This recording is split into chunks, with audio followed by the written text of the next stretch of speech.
the main focus of my presentation this afternoon will be on key developments, management and conservation initiatives, and also interventions within the fisheries sector over the past 2 or so decades. The first slide, that's basically background information in terms of the nature of Grenada's fisheries zone, in terms of coastline, EEZ, and so. As you will see, the EEZ is not yet, we have not yet delimited most of our marine boundaries. One has been delimited with Trinidad, but the rest have not been delimited. But it's estimated that the area of marine space in terms of the EEZ is approximately 26,000 square kilometers. This slide actually consists of the distribution of the landing sites. We have approximately 9 primary landing sites with shore-based facilities, including jetties, landing jetties, and approximately 50 secondary sites. Those are beaches and so on. So you would appreciate some of the challenges in terms of managing the fishery and also the collection of data at those sites. And maybe we have 2 tertiary landing sites, okay? So the fisheries, there's some significant legislative framework to provide for the management of the fishery. From 1986, we have our Fisheries Act, followed by the Fisheries Regulations of 1987. And there were other subsequent subsidiary legislations. For example, in 1990, we had promulgated our Fishing Vessel Safety Regulation, as well as our amendment to the Fisheries Regulations of 1987. And then there was still a subsequent amendment to this regulation in 2001. In 1999, there was also an amendment to the Fisheries Act to provide for our quality assurance program. And in 1999, the subsidiary regulations, which is the Fish and Fishery Product Regulations, SRNO 17, which is administered from the Ministry of Health, but provisions have been made so that officers from the department can also act as inspectors under the Ministry of Health. In 2001, we had our Marine Protected Area Regulations. By then, we had declared 2 marine protected areas, and currently we have 4, and 2 that are proposed for declaration. So the Fisheries Division has been entrusted with management and development of our fisheries at the national level. And there are some co-functional areas within the division: planning, coordination and management, data management, quality assurance, extension services, MP program, fishing technology and communication, resource assessment and management, aquaculture development and management, and facilities upgrade and maintenance. The fisheries sector has been very important to the development, the economic development of Grenada, and provide a number of benefits for people. For example, food and nutrition security, employment and income generation, foreign exchange earnings and savings. You'll realize that over the years, Grenada has been increasing its exports of fish mainly to North America, sustainable livelihoods, poverty alleviation, and also contribute significantly to national income. So the composition of our fishery, you would see from this slide that half of it, 50%, are the oceanic pelagics, and then just under 25%, you have the coastal pelagics, and the demersal consists of just over 25%. And we also have our shellfish, lobster, conch, as well as the urchin. Now, you would see that by 2000, the percentage in terms of the composition of the oceanic pelagics has increased to over 75%. And that is as a result of the amount of work that has been done to develop that fishery using the longline technology. Now, this shows by 2013, the composition of the oceanic pelagic has increased to over 75%. It's almost 80%, and currently could be just above 80%. So I'll just give a brief overview of the historical development of fisheries prior to 2000. In 1979, when the first major investment was made in fisheries, we had the establishment of our fisheries training school, and that is where the longline technology has been not only developed but transferred to Grenada. Under that training school, we also had students from our neighboring OECS countries. However, the training school lasted only maybe about 4.5 years, and by 3, it was discontinued with the change of government. But that training school laid the basis for the development of our fisheries today. The students that were targeted to enter the training school was mainly from the secondary level, because we recognize that the fisheries is normally an area of last resort employment. So you find that not many persons that would even complete the primary level would enter fisheries. And during that time, that notion, we tried to change that notion so that we actually targeted students from the secondary level to enter the industry. And that fishery school laid the foundation for the development that we have today.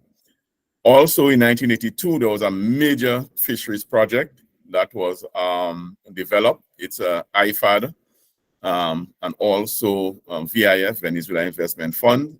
There were 2 components. There was a loan and grant component. And that project sought to develop the infrastructure, the show-based facilities, landing sites, supply of gear and equipment, marketing component, not only locally but externally, and also provided financing for bona fide fishermen, because at that point in time, more than 80% of the ownership of vessels were private investors who are not fishermen.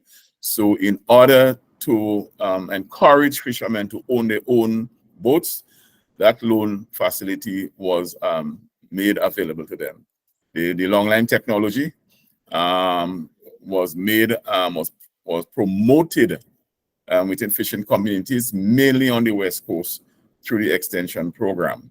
And there were also capacity building initiatives, both for staff as well as fishers. There was also the development or the establishment of a national fisheries company that would focus mainly on local as well as the external market. And the mandate was to purchase all of the surplus production, because at that point in time, with the introduction of the longline, we have seen a significant increase in landings of yellowfin tuna. But that species is not preferred at the local market. So there was a lot of wastage. So the company at that time sought to purchase the fish.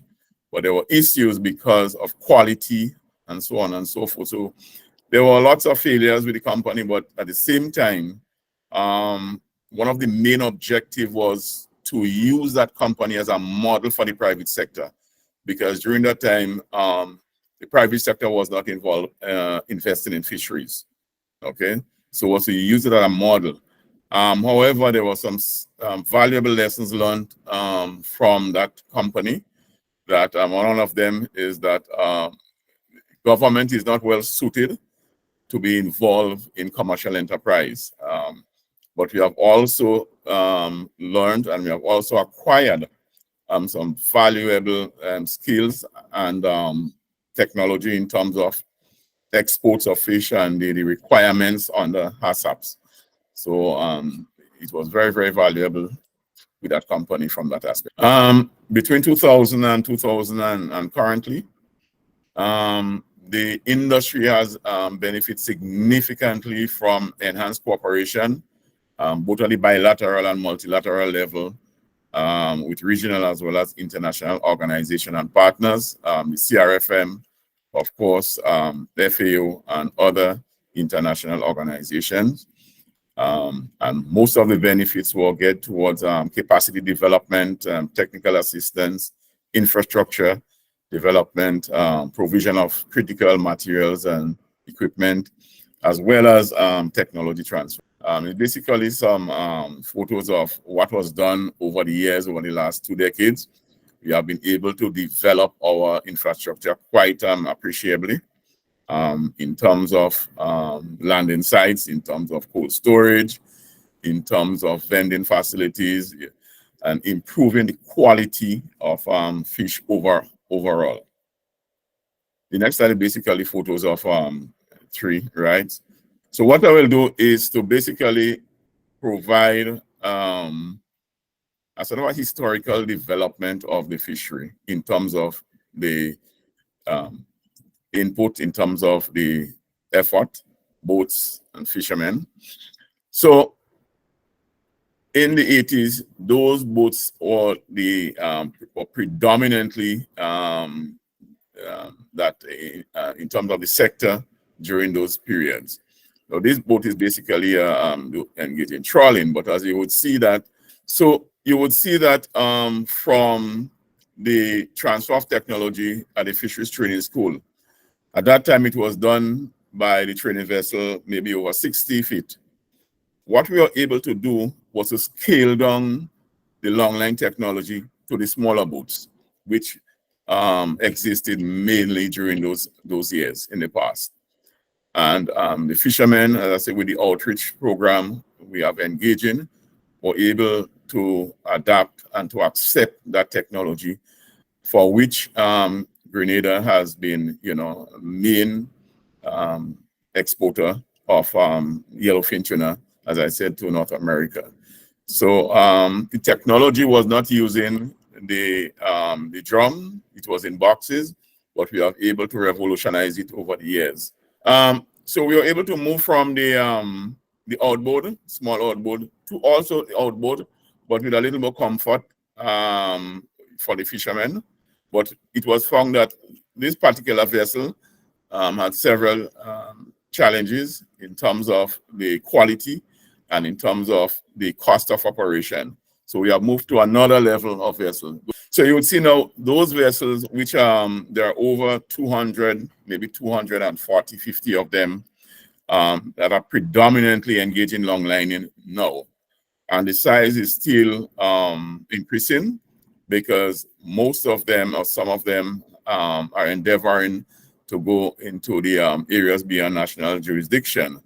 So that is how those boats have been actually utilized currently. And they would spend maybe about 8 to 10 days out at sea. These are some that we have now, maybe about 25 of them, right? So I just give a comparison of the performance of the sector. As you will see that the effort catch, as well as, the vessels as well as the fishers have almost doubled over the last 2 decades. I have some red markers, highlights over the figures there, because post and pre-COVID, there are some serious challenges with regards to the airlift out of Grenada, and as a result, a lot of these boats have been using regional countries as an in-transit point to get the fish into North America.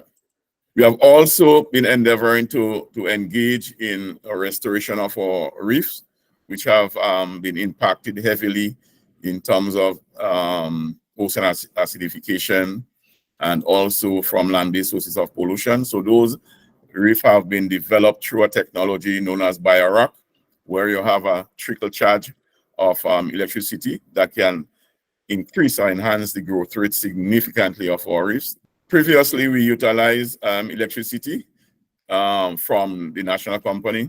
What we have developed is to utilize solar energy in terms of the growth of our coral reefs. And this is the solar panels that have been established to actually provide a trickle charge in terms of the growth of the reefs.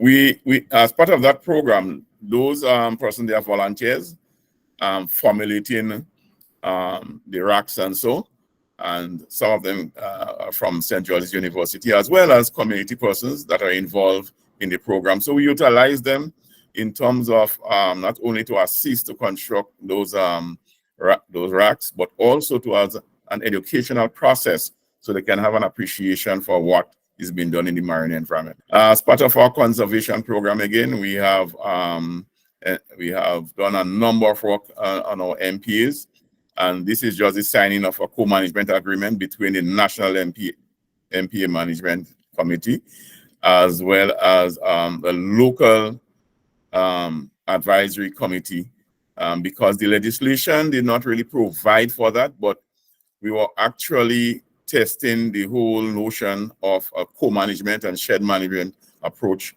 to the management of our marine resources. These are some reef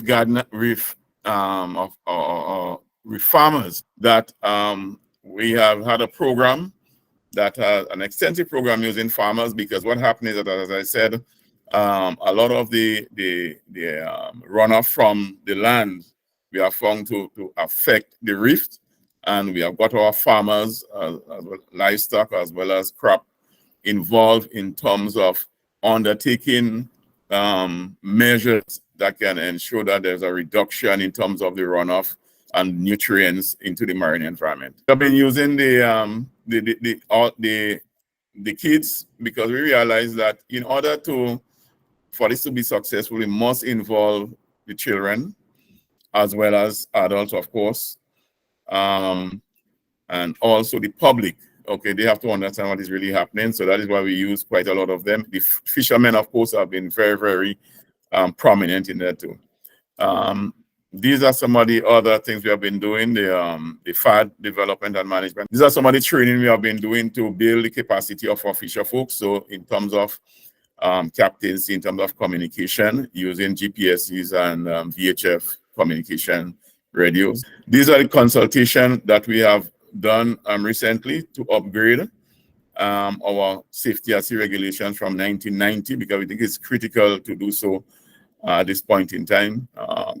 These are some photos in terms of inspection that we're going to go on. Next slide. I think you can go on. Okay. This is a validation workshop we just had last month in order to validate the results of the consultation we have been doing over the last 6 months to update, review and update our safety at sea regulations of 1990. Next slide. Okay. Okay. We also, as I said, involved in a lot of capacity development for our fisher folks, and these were about 300 fishers and captains who were involved in about 6 training programs. Each program lasted 1 complete week, and you had to remain for the entire week in order to qualify for your certification and ID. And this was held in 2020. These are just some issues that we think would require attention in the future. Expanding opportunities for our migratory species. IOU, trade, strengthening of fisheries governance, building capacity among our fisher folks. Thank you very much, Chair.